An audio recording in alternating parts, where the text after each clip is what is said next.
everyone. Thank you so much for joining us today, for taking the time. Um, today we're going to be talking about mental health, more specifically about a grounded approach to mental health. My name is Luciana. My pronouns are she and her, and I am from El Salvador. My venture is called Explorarte, which is from Sueños y Letras, and it's based on mental health and how we can teach kids to recognize their feelings through literature. And I have here with me Claudia. Hello, everyone. I'm calling from the United States, specifically New Jersey, but I'm originally from Chile. My social venture project is FlairNow, which we connect students to various opportunities based off their background. And my pronouns are she and hers. So before we kick off this conversation, we just want to provide you a guided practice in order to dive us deeper into this conversation and to set the intention for our discussion. So I'm going to say what we're going to do, and then I'm going to guide you through that process.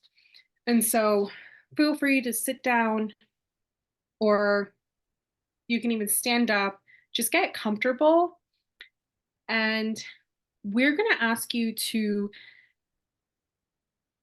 take a breath for 3 seconds, hold it for 3 seconds, and release your breath for 3 seconds. And so that is the practice we're going to go through. And I'm just going to guide you through it. So I invite you to close your eyes or have a soft gaze looking down. I want you to take a breath for 3 seconds and hold it there for 3 seconds. Now release your breath for 3 seconds. Alrighty. Thank you so much. And we just wanted to start off with that because you can provide, that's just something that me and Luciana talked about and something that has helped us through our mental health journey. And it's just something to set the intention for our conversation and also helps you and us in our everyday lives. I think we have like different ideas in society that are not true and that are kind of putting pressure on us. Like there are some myths about it. And I wanted to ask you that, like, within this topic of mental health, what are some myths that you have heard and that impact you in life? I've heard a lot, but the one that really stuck to me was you're crazy. If like you have mental health, you are crazy. There's no such thing as that. Just deal with it. And so I think that primarily just came from because I am Latina. So in typically in the Latin culture, it's very this like voodoo. Like mental health is just it's just there. It's like it's not really talked about. Is it talked about a little bit more than before? Yes. Is it talked about enough? Personally, no. And so that is something that's impacted my life because I felt from a very young age that I was going through something. I remember I would cry myself to sleep like every night, and it would just be like emotions. And I just didn't know why this would be like, why this was happening to me. I'm like, I'm trying to go to bed. Why am I like literally flooded with tears? And so I knew it wasn't the way to live, but I just didn't know how to channel those emotions. And in the back of my mind, I kept rethinking those myths that was constantly told to me. And I was like, okay, well, I just got to deal with it. I just got to move forward. Whatever's my mind will work its way through. And unfortunately for me, I couldn't have done it by myself. And because I just didn't know these coping strategies. I Yeah. done a couple, but I really need to talk to someone else about what I was going with because that was what was holding me back. It felt as if I was silenced for a very, very long time. And I was never really able to speak about my experience. And when I first sought out a mental health professional, that was the first time in so many years, all these repressed emotions that I was able to speak about what I was dealing with, what I was feeling, and everything that I went through.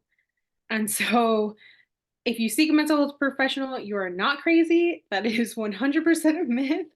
And you could just learn of different ways to manage it. And that's what we want you to know, and that's why we're sharing about our experiences. And so, Luciana, like, I know you're from El Salvador, so like, what are some myths that you've heard in your lifetime?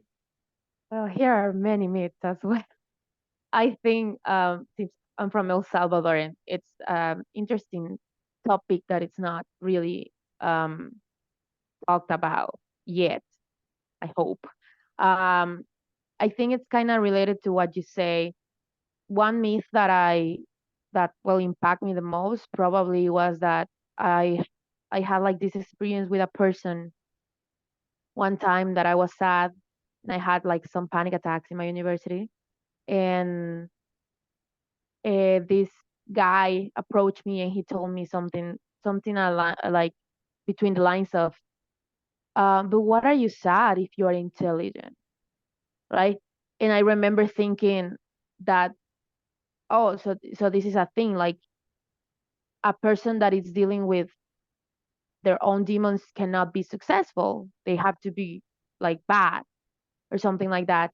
And I think that it's a myth, and I think that it's a myth that people believe, like genuinely some and it is a whole process. Like I think everyone has their own way of dealing with the process of mental health, discovering, treating it.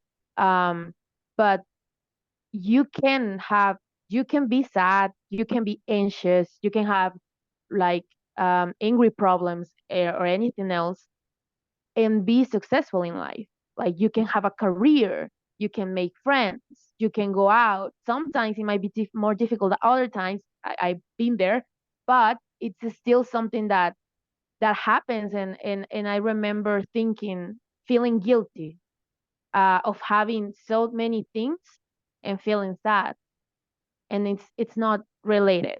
I mean, I understand how people can see it like that, but it's really difficult.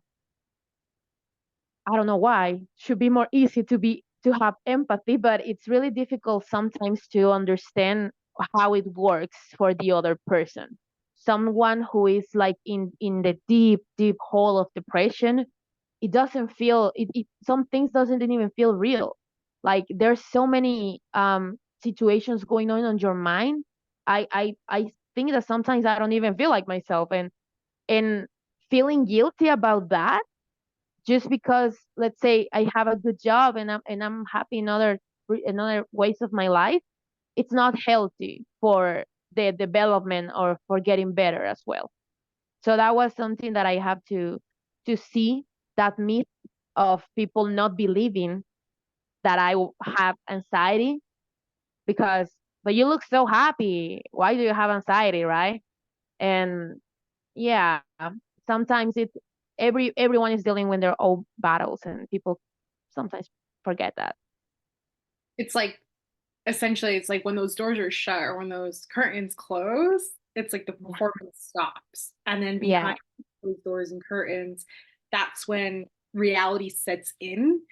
And that's when the realization of everything that you just put a show on for, and you're just going on a mask, I would say. Just a mask that you're just saying to yourself, I'm okay, this is okay, it's not really a huge deal, and then it just slaps you in the face, the mask takes off, and it just hits you. And I think it's a good practice to remember the fact that social media also, it's not like the truth, because sometimes people also take it as is. Yeah. I 100% agree. What we see is not really what it is. And so, based off of Mhm. your experiences, because you've dealt with anxiety for a long time now, and Yeah. so it you're an expert on this topic. And so, what advice do you want to give to people who may be on your shoes? I think um as a patient, right, as a patient, not as a professional, of course. I have had some advices that have helped me personally within my journey. And right now that the fact that you just said you have been dealing with anxiety a long time, I just feel really tired. You are right. Sometimes it's really tired. I was thinking about that. But something that have helped me and that completely changed my life actually in 2017 when I had like when I developed the panic disorder, started having panic attacks. It was you are not your anxiety, and it's something like so simple, right? But I remember like having this panic attack and crying about it with a friend and telling him, I feel like I cannot get rid of this. Like, am I going to live with this my whole life? Am I going to be thinking about the future and thinking about the past, because it's both things at the same time? um how is it going to work? And I was really worried, and he told me, you have to remember, you're not your anxiety, you're so much more. And it is true. Like, sometimes we may have a mental health issue, but we're not that. It's not everything Luciana is. Luciana is also a linguistic, it's also a writer, it's also a friend, and different things, right? So are all of us. And this is a part of me that I have had to deal with, and that I probably will continue to deal with. Um, but it's not me as a person. I'm not my mental health. It is part of me. It is something that I have to work on as any other aspect in my life, as any other medical aspect in my life. Um, but it's not the whole persona, right? So that is something that really helped me to repeat myself that I am not my anxiety and I am not my depression, even though sometimes it doesn't feel like that. And another thing is that it's okay to have boundaries with other people and with myself as well. Because sometimes we treat ourselves really bad, and we have to have boundaries with ourselves as well. Of being able to tell others, like, maybe you have an invitation for, I don't know, a birthday party, but you don't feel like going out, because that happens to me sometimes. Like, I don't feel like seeing people. And being able to say, No, maybe we can go out another time, or maybe we can, because sometimes it's amazing to be like an empath with people, but try to be with yourself as well. Mostly because this journey is yours, and no one is going to change how you deal with it if you are not trying hard enough for your own sake, let's say. And what about you? Like, what is something that people have told you, like something that you want to tell someone that is on your shoes? Yeah, I think what really stuck with me is, and it just clicked also too, is you have to be an empath to yourself. So we're part of the Resolution Project. We're creating social ventures, and our social ventures are helping other people. And so the biggest thing we have to realize is it's really hard to be present in the moment with the people that we're helping if we're not present with ourselves, and if we're not healing ourselves internally within our heart, and we're not leading with our heart. And so sometimes that's really, really hard to do, but there's a lot of like coping strategies that we could take on in order for you to lead with your heart and actually be more engaging with the people that you're serving, instead of just having that, oh, this is how many numbers we achieved, et cetera, et cetera. It's like, okay, let's take a step back and let's reflect in terms of, like, why am I serving? Like, what am I doing? Like, why am I here in the first place? Why did I start this project? And so a lot of times that looks like, for me, it looks like seeking a therapist. And so something I want to give out to like other people as advice is, a lot of times when you seek out a therapist, think about it like a first date. Sometimes it goes really well and you want to keep continuing that. But sometimes that first date didn't go so well, or there wasn't that connection point. And so you might have to go through another one. You might have to go seek another therapist that you connect with more. And doesn't mean that therapist is bad. It's just you didn't connect with them. I know the first therapist I sought out, I didn't connect with, even though they tried connecting Huh. strategies. They just wasn't working for me. But That's fortunately, okay. yeah, and then so like the second one, I went to and I immediately connected. And so I was really fortunate about that because I've heard of other people not being the case. But it's okay. It's okay if you had to go to 5 therapists to find your right one or 10 or like whatever number that may be, just finding the right person for you to guide you through your mental health journey.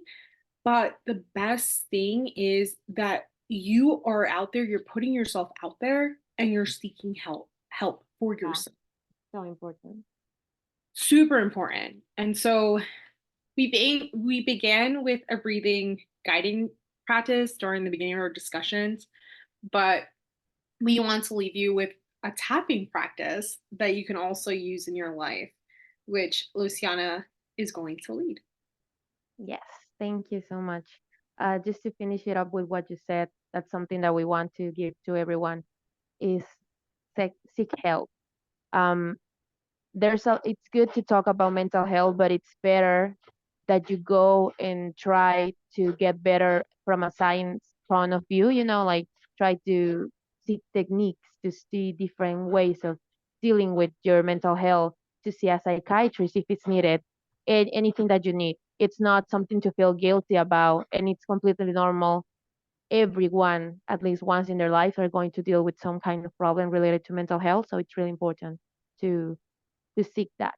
And about the ending of this conversation, as Claudia mentioned, we wanted to do one of the things that we have learned. This is a technique that I have learned, which is called a tapping technique, and it's a technique for reducing anxiety. Basically, it is based on the fact that we have to tap different points, like on our body, that are related to acupuncture points. So I can only use one hand right now, but you can see Claudia as well. She's gonna use both, and I'm going to lead you. So in the following order, you have to touch each of the points that I'm going to say 3 times using the middle finger and the index in both of the hands. Yes, like that. Correct. So you have to do this 3 times. In the eyebrow, 1, 2, 3. In the side of the eye, 1, 2, 3. Below the eye, 1, 2, 3. Under the nose with both, 1, 2, 3. On the chin, 1, 2, 3.